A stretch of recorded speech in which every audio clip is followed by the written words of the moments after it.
අයිබෝවන් වන්ඩිය චැනල් එකට ආයමත් ඔයාලා සාදරයෙන් පිළිගන්නවා. ඔයාලා හිතන විදිහට ලෝකේ වේගෙන් යන ප්‍රොඩක්ෂන් කාර් එක එහෙමත් නැත්නම් පාරේ දුවන්න අවසර තියෙන කාර් එක මොකක්ද? සමහරු කේ ලැම්බෝගිනි කියලා, සමහරු කේ බුගාටි කියලා, ෆෙරාරි, පෝෂේ වගේ ප්‍රසිද්ධ කාර් වර්ග ගොඩක් කියයි. හොඳයි එහෙනම් අපි බලමු මොකක්ද මේ කාර් එක කියලා.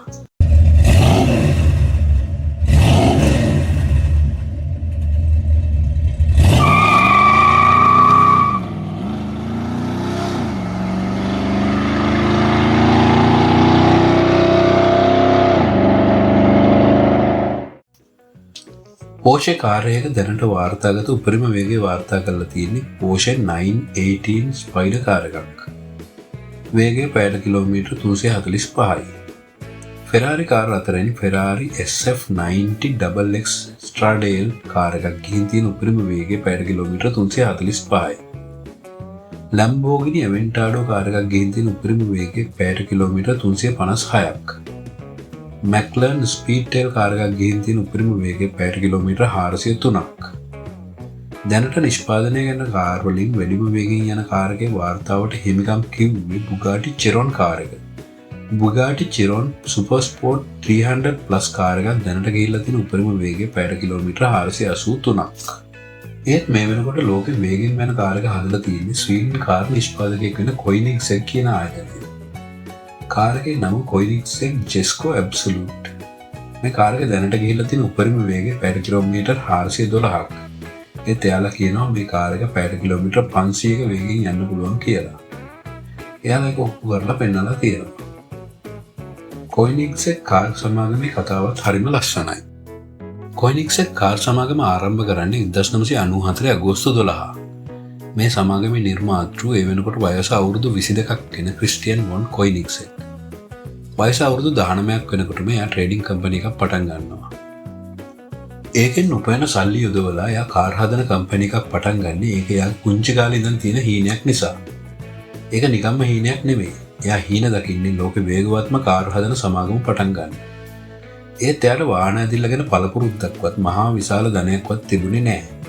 තිබුණේ එයාගේ හීනට යන ලොකු අධිෂ්ඨානයක්. එහෙමත් නැත්නම් උණක්. අවුරුදු දෙකක් කට්ට කාලා එයාලා කොයිනිග්සෙක් CC කියන ප්‍රොටෝටයිප් කාර් එක 1996 දී ලෝකෙට ඉදිරිපත් කරනවා. මේ කාර් එකේ තියෙන්නේ ලීටර් 4.7ක අශ්වබල 655ක V8 එන්ජිමක්. මේ එන්ජිම හදන්නේ ෆෝඩ් සමාගම. උපරිම වේගය පැයට කිලෝමීටර් 390ක්. මේ කාර් එකේ වගේම ඊට පස්සේ එයාලා හදන හැම කාර් එකකටම එන්නේ එයාලම ඩිසයින් කරපු ඩයිහීඩ්‍රල් සින්ක්‍රෝ හෙලික්ස් ඇක්චුේෂන් ඩොරවල්. මේ දොරේ විශේෂත්වය වෙන්නේ ඒක වාහනේ දෙපැත්තෙන් ලොකු ඉඩක් ගන්නෙත් නෑ. ඒ වගේම වැඩි උසක් ගන්නෙත් නෑ. ඒ හින්දා ගරාජ් එකක් ඇතුළේ වුණත් පහසුවෙන් දොරවල් අරින්න පුළුවන්. ඒ වගේම තවත් ගොඩක් විශේෂිත දේවල් මේ කාර් එකේ තිබුණා. පළවෙනි ටෙස්ට් රන් එක යන්නේ ස්වීඩන් වල ඇන්ඩර්ස්ට්‍රොප් රේස් ට්‍රැක් එකේ. ඒක එයාලා හිතුවට වඩා සාර්ථක වුණා. ඊළඟට 1997 දී එයාලා ඒ කාර් එක ප්‍රංශයේ කෑන්ස් ෆිල්ම් ෆෙස්ටිවල් එකේදී ලෝකෙට ඉදිරිපත් කරනවා. එතනදී මේ අලුත් කාර් එකට ලොකු පිළිගැනීමක් ලැබෙනවා. ඒත් ඉතින් තාම එයාලා හදලා තිබුණේ ප්‍රොටෝටයිප් එක. එහෙමත් නැත්නම් සාම්පලයක්. ඒක අලෙවි කරන්න කලින් පාරේ දුවන්න බලපත්‍රයක් ගන්න ඕනේ. ඒකට එයාලා වෙනම කාර් එකක් හැදුවා CC8S කියලා. කලින් හදපු CC කාර් එකේ වර්ගයේම එන්ජිමක් තමයි මේ කාර් එකටත් දාලා තිබුණේ. 2002 අවුරුද්දේදී වැඩ නිමා කළ මේ කාර් එක ඒ කාලේ නිෂ්පාදනය කරන කාර් වලින් ප්‍රබලම එන්ජිම තියෙන කාර් එක හැටියට ගිනස් වාර්තා පොතට ඇතුළත් වුණා. ඒ අවුරුද්දේම මේ කාර් එකට Red Dot Design Award එකක් ලැබුණා. මේ කාර් එක 2003 දී ජිනීවා මෝටර් ෂෝ එකේ ඉදිරිපත් කරන්නයි සූදානම් කරලා තිබුණේ. ඒත් හරියටම ඊට සති දෙකකට කලින් එයාලගේ ෆැක්ටරිය ගිනි ගන්නවා. වාසනාවකට වගේ එදා වැඩ දවසක් නිසා වැඩ කරන අයට ගින්නෙන් වාහන ටික බේරගන්න පුළුවන් වෙනවා. හැබැයි එයාලගේ ගොඩක් ඩිසයින් සහ ගොඩක් වැදගත් දේවල් මේ ගින්නෙන් විනාශ වෙනවා. ඒත් එයාලා CC8S කාර් එක ජිනීවා මෝටර් ෂෝ එකට ඉදිරිපත් කරනවා. එතනදී මේ අලුත් නිෂ්පාදකයා කාර් එකට ගොඩක් හොඳ ප්‍රතිචාර ලැබෙනවා. CC8S කාර් 6ක් විතරයි නිෂ්පාදනය කෙරුණේ. 2003 දී CC8S කාර් එකක මිල $5,86,553ක් වෙලා තිබුණා. 2004 අවුරුද්දේදී එයාලා CCR කාර් එක නිෂ්පාදනය කරනවා. අශ්වබල 806ක එන්ජිමක් තිබුණු මේ කාර් එකට CC8S කාර් එකට වඩා ගොඩක් වැඩි දියුණු කිරීම කරලා තිබුණා. කාර් එකේ හැඩය සහ සස්පෙන්ෂන් වල වැඩි දියුණු කිරීම එක්ක ස්පොයිලර් එකක්, වඩා විශාල රෝද, වඩා විශාල බ්‍රේක් ඩිස්ක් දාලා තිබුණා. උපරිම වේගය පැයට කිලෝමීටර් 395ක් වුණු මේ කාර් එක තප්පර 3.2කින් පැයට කිලෝමීටර් 100ක වේගයක් ලබා ගන්න හැකියාව තිබුණා. 2005 වෙනකොට ලෝකයේ වේගවත්ම කාර් එකේ වාර්තාව තියලා තිබුණේ McLaren F1 කාර් එක. වේගය පැයට කිලෝමීටර් 386.4ක්. ඉතින් ඒ වාර්තාව කඩන්න ක්‍රිස්ටියන් එයාගේ කට්ටියත් එක්ක CCR කාර් එකත් අරන් 2005 පෙබරවාරි මාසේ ඉතාලියේ නාඩෝ කියන හයි ස්පීඩ් ටෙස්ට් ට්‍රැක් එකට ගියා. එතනදී McLaren F1 එකේ රෙකෝඩ් එක කඩන්න එයාලට සතියක් යනවා. කොහොම හරි අන්තිමට එයාලා පැයට කිලෝමීටර් 387.86ක වේගයකට එනවා. එහෙම්ම එයාලා ජිනීවා මෝටර් ෂෝ එකට යන්නේ නිකම්ම නෙමෙයි. ලෝකේ වේගවත්ම කාර් එක විදියට CCR කාර් එකක් අරගෙන. CCR කාර් 14ක් නිෂ්පාදනය කරලා තියෙනවා. ඒ වෙනකොට මේ කාර් එකක මිල ඩොලර් 6,50,000ක් වෙලා තිබුණා. 2006 දී ඉදිරිපත් කරන එයාලගේ CCX කාර් එක කලින් කාර් වලට වඩා පොඩ්ඩක් ලොකුවටයි හදලා තිබුණේ. මේ කාර් එක හදද්දී ආරක්ෂාව සහ වායු දූෂණය අවම කිරීම ගැන ගොඩක් සැලකිලිමත් වෙලා තිබුණා. අශ්වබල 806ක 4.7 ලීටර් ට්වින් සුපර්චාර්ජ් එන්ජිමක් මේ කාර් එකට ආවේ. ගියර් 6ක ගියර් බොක්ස් එකක් එක්ක පැයට කිලෝමීටර් 395ක උපරිම වේගයක් මේ කාර් එකට තිබුණා. මේ කාර් එක 2006 දී BBC Top Gear test track එකේ විනාඩි 1යි තප්පර 17.6කින් තියපු ලැග් රෙකෝඩ් එක අවුරුදු 7ක් යනකම් කඩන්න කිසිම කාර් එකක් සමත් වුණේ නැහැ. කොයිනික්සෙක් කාර් වලින් ඇමරිකාවේ ඇලවි කරන්න මුලින්ම අවසර ලැබුණේ CCX කාර් එකට. CCX කාර් 30ක් නිෂ්පාදනය කරලා තිබුණා. 2008 වෙනකොට CCX කාර් එක ඩොලර් 12,15,000ක් 13 ලක්ෂයක් අතර ගානකට අලෙවි වුණා. ලෝකේ පළවෙනි පරිසර දූෂණය අවම වෙන විදියට හදපු හරිත සුපර් කාර් එක විදියට CCXR කාර් එක 2007 ජිනීවා මෝටර් ෂෝ එකේදී එළි දක්වනවා. ලීටර් 4.7ක ට්වින් සුපර්චාර්ජ් එන්ජිමෙන් අශ්වබල 1018ක බලයක් ලැබෙනවා. ඒ කාලේ හැටියට මේක වාර්තාවක්. පැයට කිලෝමීටර් 100ක වේගයෙන් එන්න තප්පර 3.1කින් පුළුවන්. මේ එන්ජිමේ තියෙන ෆ්ලෙක්ස් ෆුවල් තාක්ෂණය නිසා සාමාන්‍ය ගැසොලින් වල ඉඳලා E85 අතර තියෙන ඕනෑම ඉන්ධන වර්ගයක් මේ කාර් එකට පාවිච්චි කරන්න පුළුවන්. මේ කාර් එකේ තියෙන තවත් විශේෂත්වයක් වෙන්නේ ක්‍රොනෝ ඉන්ස්ට්‍රුමන්ට් ක්ලස්ටර් එක. දැන් වගේ ඩිජිටල් තෙර නොතිබුණු කාලෙක වාහනේ වේගය, RPM එක සහ බූස්ට් ප්‍රෙෂර් එක එකම තැනකින් බලා ගන්න පුළුවන් විදියට හදපු මේ ස්පීඩෝමීටර් එක ගොඩක් ජනප්‍රිය වුණා. අනිත් වැදගත්ම දේ උනේ මේ කාර් එකේ බර. කිලෝග්‍රෑම් 1280ක් වුණු මේ කාර් එක මේ වර්ගයේ කාර් වලට සාපේක්ෂව බොහොම සැහැල්ලු එකක් වුණා. ඒකට ප්‍රධාන හේතුවක් වුණේ ඇලුමිනියම් වලින් හදපු එන්ජිම සහ කාබන් ෆයිබර් බොඩි එක. ඕවර්හෙඩ් කෑම් දෙකක් සහ එක සිලින්ඩරයකට වැල්ව් 4ක් වෙන විදිහට හදලා තිබුණත් මේ එන්ජිමේ බර කිලෝග්‍රෑම් 178ක් විතරයි. ඊට අමතරව පාරේ තත්ත්වය මත මිලිමීටර් 50කින් කාර් එක ඔසවන්න හයිඩ්‍රොලික් සිස්ටම් එකකුත් මේ කාර් එකට තිබුණා. 2008 දී මේ කාර් එකේ මිල ඩොලර් ලක්ෂ 23ක් වෙලා තිබුණා. CCXR කාර් 11ක් නිෂ්පාදනය කරලා තිබුණා.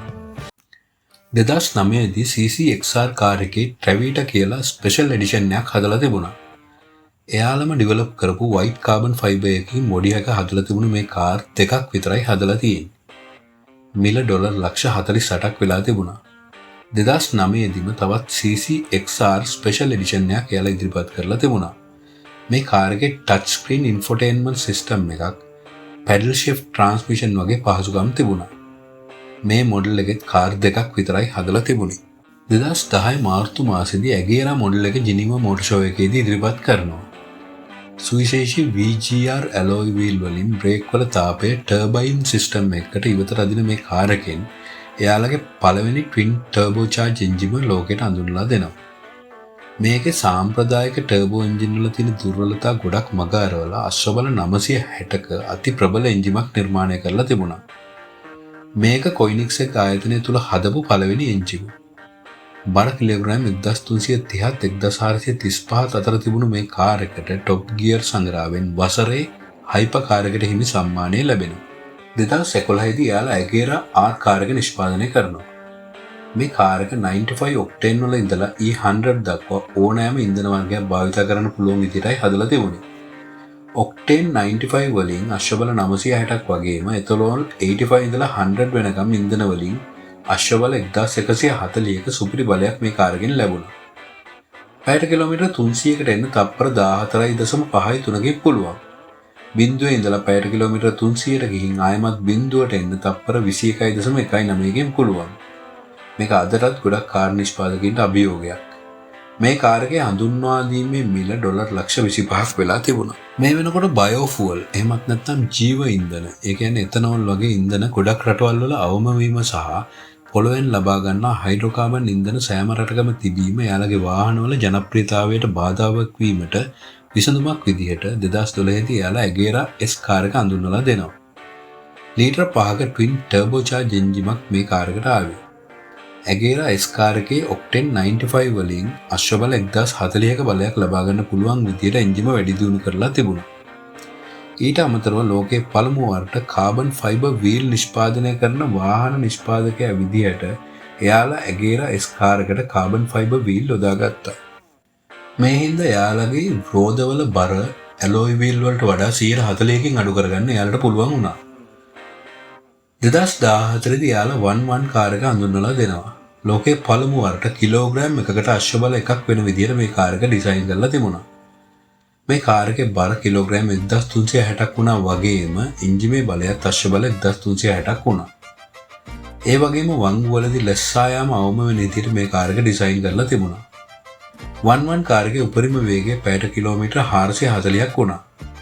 වේරියබල් ජියෝමෙට්‍රික් ටර්බෝචාර්ජර් දෙකක් තිබුණු ලීටර් 5ක V8 එන්ජිමකින් බලය සැපයුණු මේ කාරකට මෙගාවොට් එකක බලයක් තිබුණු ලෝකයේ පළවෙනි මෙගා කාරක විදියට ඉතිහාසගත වුණා.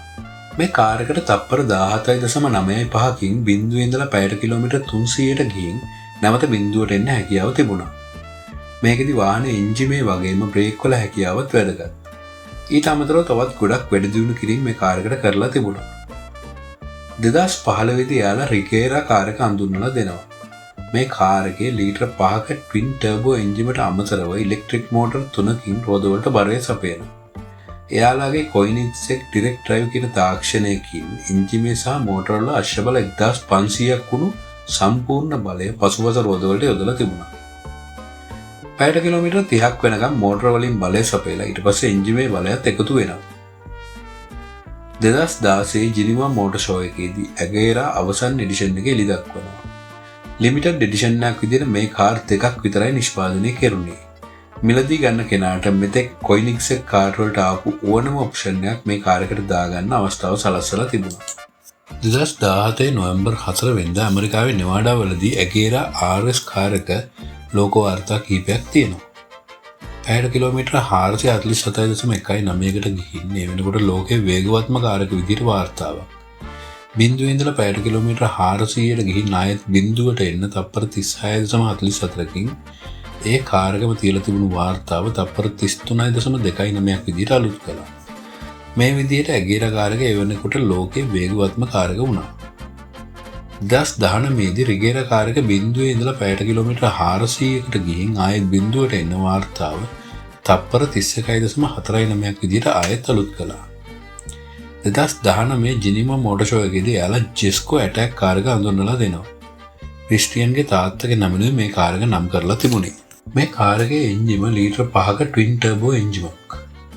ඒකට ගැසොලින් ඉන්ධන වලින් අශ්වබල 1280ක බලයක් වගේම E85 ඉන්ධන වලින් අශ්වබල 1600ක බලයක් දෙන්න පුළුවන්කම තිබුණා.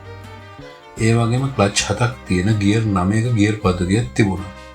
ඒකට යාලා කිව්වේ ලයිට් ස්පීඩ් ටර්බියුලන්ට් ට්‍රාන්ස්මිෂන් කියලා. පසුපස රෝදවලුත් මේ කාරක හරවන්න පොඩි සපෝට් එකක් දෙනවා. 2020 දී ජෙස්කෝ ඇබ්සලූට් කාරක ලෝකයට හඳුන්වලා දෙනවා. ලීටර් 5ක ට්වින් ටර්බෝචාර්ජ් එන්ජිමක් තියෙන මේ කාරක එයාලගේ වේගවත්ම කාරක කියලා කියනවා. උපරිම වේගය පැයට කිලෝමීටර් 531ත් 563ත් අතර වෙනවා. හැබැයි මේ රෙකෝඩ් එක තියලා තියෙන්නේ චැසි ඩයිනමීටර් ටෙස්ටිං මැෂින් එකකදී. 2022 දී BBC ටොප් ගියර් සංග්‍රහයෙන් වසරේ හයිපර් කාරකට හිමි සම්මානය ජෙස්කෝ ඇබ්සලූට් කාරකට හිමි වෙලා තියෙනවා. 2022 අවුරුද්දේ කැලිෆෝනියාවල ක්වේල් මෝටර් වීක් එකේදී එයාලගේ ආයතනයට අවුරුදු 20ක් සපිරීම සහ ක්‍රිස්ටියන්ගේ 50 වෙනි උපන්දිනය නිමිත්තෙන් CC850 කියන කාර් එක හඳුන්වලා දුන්නා. එයාලගේ පළවෙනි කාර් එකේ වගේම ඩිසයින් එකක් එක්ක අලුත්ම තාක්ෂණය යොදාගෙන නිෂ්පාදනය කරලා තියෙන මේ කාර් එකත් ගොඩක් ජනප්‍රිය වෙලා තියෙනවා. ඔටෝමැටික් ගියර් 9ක් වගේම මැනුවල් එන්ගේජ් ෂිෆ්ට් සිස්ටම් එකකට ගියර් 6ක් මේ කාර් එකට එනවා. ඒ වගේම බර කිලෝග්‍රෑම් එකකට අශ්ව බල එකක් වෙන විදිහටයි මේ කාර් එකත් හදලා තියෙන්නේ. මේ කාර් එකේ බර කිලෝග්‍රෑම් 1385ක් වෙනවා වගේම එන්ජිමෙත් අශ්ව බල 1385ක් ලැබෙනවා. ඒ වගේම ඇනලොග් ක්‍රොනෝක්ලස්ටර් ඉන්ෆෝටේන්මන්ට් සිස්ටම් එකක් වගේම කාර් එක ඇතුළත තියෙන පැරණි ගතිය හින්දා ක්ලාසික් කාර් එකක වින්දනය ලබා ගන්න කාර් එක පදින කෙනාට පුළුවන්. චිමෙරා කාර් එක 2024 ජූලි 7 ඉදිරිපත් කරනවා. මේ කාර් එකේ ඇගේරා චැසියක්, ජෙස්කෝ එන්ජිමක් සහ CC850 එකට එන ගියර් බොක්ස් එකක් එනවා. මේක යාළගේ කස්ටමර් කෙනෙක්ගේ ඉල්ලීමකට හදපු කාර් එකක්.